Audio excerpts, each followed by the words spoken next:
Hey, what's up guys? It's the Average Joe here. In this video, part 2 of my Forex for Beginners series, I'll be talking about what is the Forex, why would you want to trade on the Forex, and most importantly, can you that are watching make profitable returns trading on the Forex? If you have not yet watched part 1 of the series, where I highlight the power of the Forex market, I highly recommend you go and see it. And the link for the video will be in the description below. Also, if you enjoyed today's video, please remember to like and subscribe, as it will really help out my channel. But anyways, let's get right in. What is the Forex? The term Forex stands for foreign exchange market. The Forex is a global market for currency trading, and it is the largest and the most liquid market in the world. As a trader, what you are going to do is buy and sell currencies on this market. You are exchanging one country's money for another country's money in anticipation of a price movement. It basically works on the concept of buying a currency when it's at a lower price and selling it at a higher price. So why trade on the Forex? I'm going to break this part down to my top 3 reasons as to why you should trade on the Forex. Firstly, and most importantly, it costs you nothing to get involved. What I mean by this is that you can start trading on the Forex without investing any money, whereas in most other business ventures, you have to actually invest money and ultimately risk money before you can make a return. However, most online Forex brokers offer demo accounts which allow you to practice your trading, work on your strategy, and gain the confidence you need before going into the real markets and investing your own money. I personally use MetaTrader 5 for demo trading, which is free and available on the App Store, and I will include the link in the description. Reason number 2. There are low barriers to entry into Forex trading. What I mean by this is that the Forex is highly accessible to the average Joe that does not have a large starting up capital. In fact, the financial cost of getting involved in the Forex is much lower in comparison to trading stocks, indices, or options. Many Forex brokers offer mini and micro accounts which allow you to start trading with the minimum deposit of as little as $30. For example, I trade with XM Traders, which allow you to start off with a minimum deposit of $5. XM Traders also provide you with $30 to trade in the real market when you sign up with them. But I will be speaking about brokers in a separate video. On top of the low startup capital required, there can also be very low fees involved in Forex trading. For example, once again, I trade with XM Traders, which charge no deposit fees, no withdrawal fees, and no commission fees. And I see it's the same with many other brokers. So you may be asking yourself, why aren't these Forex brokers killing you with fees? Well, it's because most Forex brokers are compensated for their services through a transaction cost, which is referred to as a spread. Another reason why Forex trading has low barriers to entry is because there is no fixed position size for your trades. What I mean by this is that you can control exactly how much money you are prepared to risk or lose on a given trade. This allows small traders to actively participate in the market without risking their entire capital on a single trade. Reason number 3, the Forex offers you high liquidity and flexibility. Let's start off by addressing liquidity. The Forex is a very large market in terms of trading volume, as over $5 trillion are traded daily. Because the Forex market is so enormous, it is also extremely liquid. What I mean by this is that there's essentially unlimited buyers and sellers on the Forex. Meaning, you will never be stuck in a trade, you will never buy a currency and be unable to sell it, and you will never sell a currency and be unable to buy it. Why is this possible? Because a sell-buy or buy-sell represents a single transaction.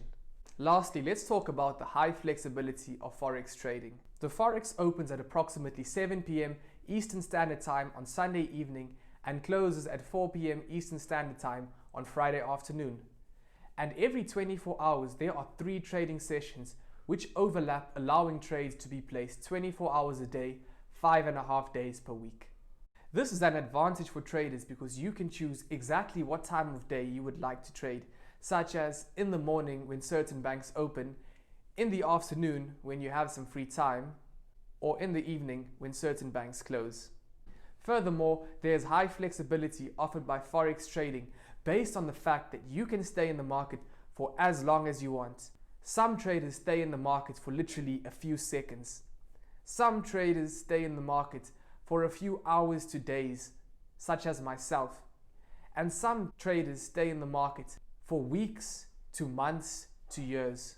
You may ultimately decide what type of trader you want to be, depending on your needs and also whether you are looking to make quick profits or whether you are looking to make long-term profits. Can you make profitable returns on the Forex?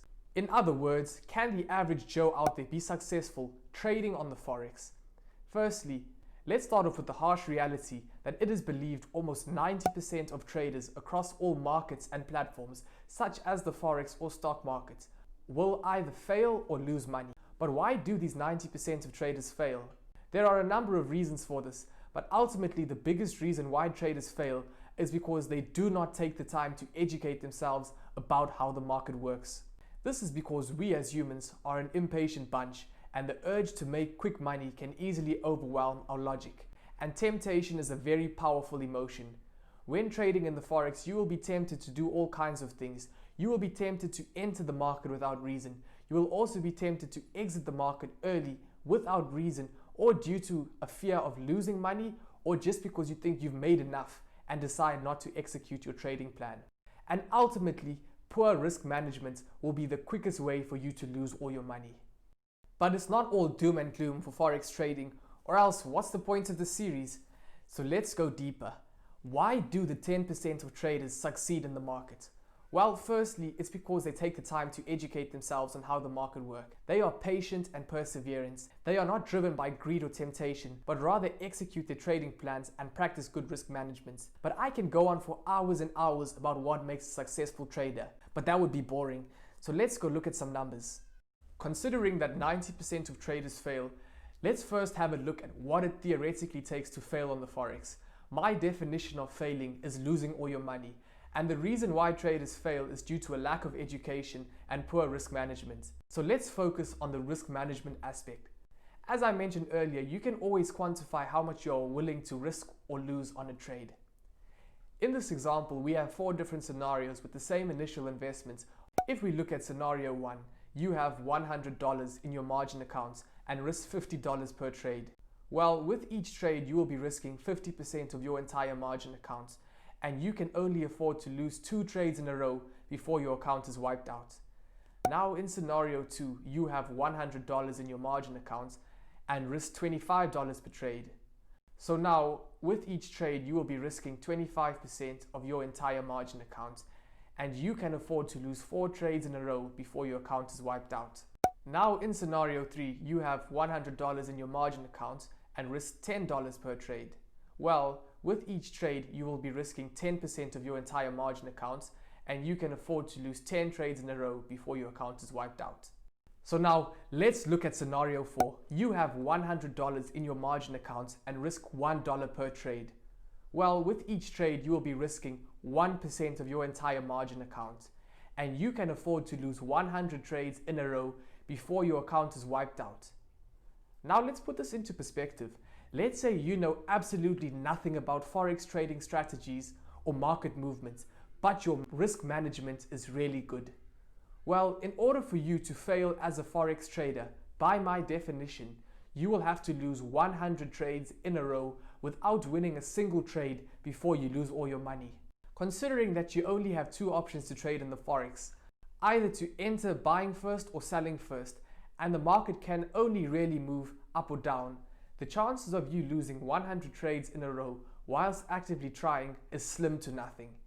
And what this whole example shows us is that risk management is key to survival in Forex trading. You can be a good trader and still be wiped out by poor risk management. So we've looked at what it takes to fail on the Forex market, but let's have a look at what it takes to be successful on the Forex market. My definition of being successful is making consistent profits in the long run. Regardless of whether you are making $1 profits or $100,000 profits, as long as you are making more money than you are originally investing, in my opinion, you are successful. So I have been told that the most successful Forex traders are on average only winning 70% of their trades. But we are not the most successful Forex traders in the world. We are just the average Joe. And let's just say we are only winning 40% of our trades. So let's quickly look at one last scenario. Can we be a 40% winner and a 60% loser and still be a successful trader? Let's say we placed 10 trades, won 4 trades and lost 6 trades. But each time we won a trade, we made $50, making us a total of $200. And each time we lost a trade, we lost $20, costing us a total of $120. Well, what you see here is that we can still walk away with an $80 profit by only winning 4 out of our 10 trades. So can we be a 40% winner and a 60% loser and still be a successful trader? Well, in theory, the answer is yes, you can. But more importantly, what I want to highlight is that your winning percentage is not important if your risk management is good. Alright guys, that's going to do it for today's video. Once again, if you enjoyed the video, please remember to like and subscribe. The next video in the series will be out next Wednesday. Until then, stay safe and strive to be more than average.